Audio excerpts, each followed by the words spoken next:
خدا کے قرب میں ایسا قبول ہو جائے، ہر ایک نعمت حق کا حصول ہو جائے۔ اے رئیس مکہ یہ کس قدر ہے شرف تیرا، یتیم در پہ پلے تو رسول ہو جائے۔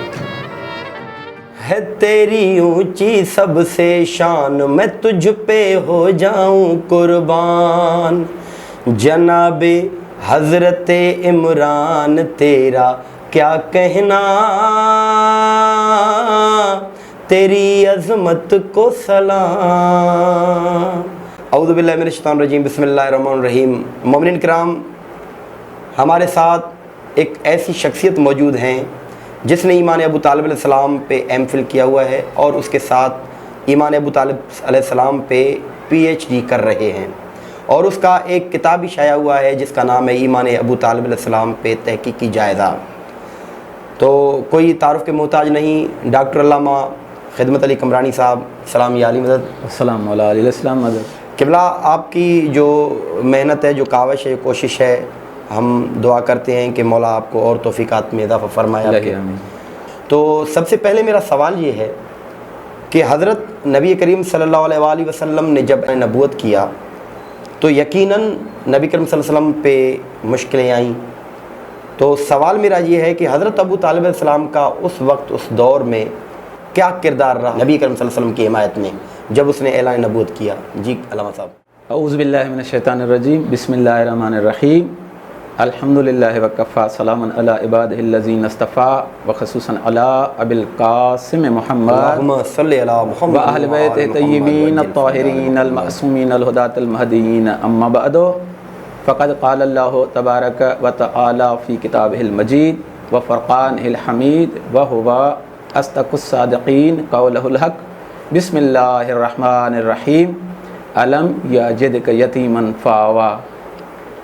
ہاں بھائی رضوان حسین صاحب، بات یہ ہے کہ جب اللہ تبارک و تعالیٰ کے حبیب نے اعلان نبوت کیا تو اس وقت بہت مشکلات کا سامنا کرنا پڑا، اور اس مشکلات کو ہٹانے کے لیے جس شخصیت نے باقاعدہ طور پہ کردار ادا کیا وہ صرف اور صرف ذات حضرت ابو طالب علیہ السلام کی تھی۔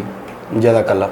اور ایسا نہیں کہ اب یہ میں ضروری سمجھتا ہوں، کیونکہ یہ پہلا ہی پروگرام ہے، یہ مومنین اور تمام مسلمان بھائیوں تک میرا یہ میسیج جائے گا، تو ان کو یہ بتاؤں کہ اکثر لوگ حضرت ابو طالب علیہ السلام کی محبت کو رشتہ داری کی بنیاد پہ رسول خدا صلی اللہ علیہ وسلم سے جوڑتے ہیں اکثر، اور اسی وجہ سے ہی یہ مسلمان دھوکہ کھا گئے ہیں کہ بھائی جو بھی حمایت کی رسول خدا صلی اللہ علیہ وسلم کی حضرت ابو طالب علیہ السلام نے، وہ رشتے کے بنیاد پہ کی، کیونکہ وہ اس کے چچا تھے اور حضرت محمد مصطفیٰ صلی اللہ علیہ وسلم اس کے بھتیجے تھے۔ تو یہ بات نہیں ہے، جب دین کی بات آتی ہے تو دین کی بات میں رشتے ختم ہو جاتے ہیں۔ بے شک۔ اب عقیدے کی بات ہوتی ہے، جب کبھی عقیدے کی بات آ جائے تو اس پہ عقیدہ رشتے کی بنیاد، رشتے سے افضل ہو جاتا ہے۔ بالکل۔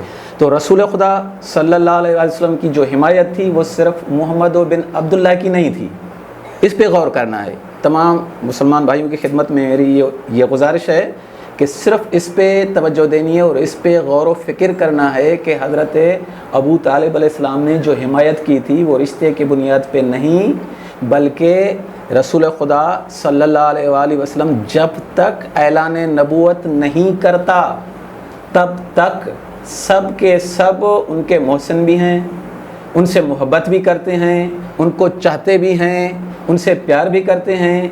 دنیا میں اگر مصطفیٰ سے دشمنی ہوتی ہے تو اعلان نبوت کے بعد ہوتی ہے۔ بالکل بعد ہوتی ہے، پہلے نہیں، بعد ہوتی ہے۔ تو اگر محمد و مصطفیٰ کی حمایت ہوتی تو یہ اعلان نبوت سے پہلے کی جو بات ہوتی تو یہ محمد بن عبداللہ کی حمایت تھی، لیکن جب حضرت محمد و مصطفیٰ صلی اللہ علیہ وسلم نے اعلان نبوت کیا تو اس کے بعد صرف محمد بن عبداللہ ہی نہیں، اب رسول خدا کی ذات اقدس محمد بن عبداللہ کے ساتھ ساتھ محمد رسول اللہ بھی ہے، اللہ کے رسول بھی ہیں۔ حضرت ابو طالب علیہ السلام جو نصرت و حمایت حضرت محمد مصطفیٰ صلی اللہ علیہ وسلم کی کر رہے تھے وہ صرف محمد بن عبداللہ ہی کی نہیں بلکہ محمد رسول اللہ کی کر رہے تھے۔ کیونکہ سب سے زیادہ عزیز اولاد ہوتی ہے. جب دین کا معاملہ آ جائے تو دین پہ اولاد کو قربان کیا جاتا ہے. ابو طالب علیہ السلام رسول خدا کی حمایت و نصرت کر رہے ہیں. یہی وجہ ہے کہ اپنے بچوں سے زیادہ ترجیح دیتے ہیں حضرت محمد مصطفیٰ صلی اللہ علیہ وسلم کو, بھتیجے کے بنیاد پہ نہیں. کیونکہ اب دین کا معاملہ ہے. جب دین کا معاملہ درپیش آ جاتا ہے تو سب سے زیادہ عزیز اولاد ہے. کہ اوراق کو آپ غور و فکر سے دیکھیں گے تو آپ کو یہ ملے گا کہ حضرت ابو طالب علیہ السلام حضرت محمد مصطفیٰ صلی اللہ علیہ وآلہ وسلم کا بستر بدل دیتے تھے. لیکن وہ بستر کوئی عام بستر نہ تھا. یہ سمجھیں کہ اس وقت یہ ایک موت کا بستر تھا. چونکہ دنیا دشمن تھی, مشرکین کافرین یہ دشمن تھے محمد و مصطفیٰ کے. اب جب محمد و مصطفیٰ صلی اللہ علیہ وسلم کے بستر کو بدل کر محمد و مصطفیٰ کو حضرت علی علیہ السلام کے بستر پہ لے آتے تھے, اور حضرت علی علیہ السلام کو حضرت محمد و مصطفیٰ صلی اللہ علیہ وسلم کے بستر پہ لے آتے تھے, تو یہ کیا وجہ تھی, کیوں کر رہے تھے؟ کہ اب حضرت ابو طالب علیہ السلام کا یہ عقیدہ تھا, بالکل اسلام کی بنیاد پہ محمد رسول اللہ کے رسول کو بچانے کے لیے اپنے فرزند کو اللہ کے نبی پہ قربان کر رہے تھے. ماشاءاللہ. یہی وجہ تھی کہ حضرت ابو طالب علیہ السلام بارہا, ایک مرتبہ نہیں کئی مرتبہ آپ دیکھیں, یہ دنیا جو کسی کو مجاہد کہتی ہے تو مجاہد کس کو کہتے ہیں؟ کہ بھائی جو دین کا دفاع کرے. مذہب اسلام میں تو یہ ہے نا, ویسے تو جہد لفظ سے جہاد نکلا ہے, جہد کے معنی ہیں کوشش. مذہب اسلام میں وہ کوشش جو دین کے دفاع میں کی جائے. تو دنیا کے اندر کوئی بھی مسلمان اسلام کے دفاع میں لڑتا ہے تو اس کو کہا جاتا ہے یہ ہے مجاہد. تو آپ کو ہمیں یہ دین دیا کس نے ہے؟ اللہ کا دین ہے, تو اللہ کا دین دیا ہے محمد و مصطفیٰ صلی اللہ علیہ وسلم کی ذات پاک نے. تو دین کو بچانے کے لیے دین کے دفاع میں لڑنے والا دنیا کی نظر میں, اسلام کی نظر میں مجاہد ہے. دین لانے والا ہے مصطفیٰ, جو مصطفیٰ کو بچائے, مصطفیٰ کے دفاع میں لڑنے والا حضرت ابو طالب, وہ کتنا بڑا مجاہد ہوگا.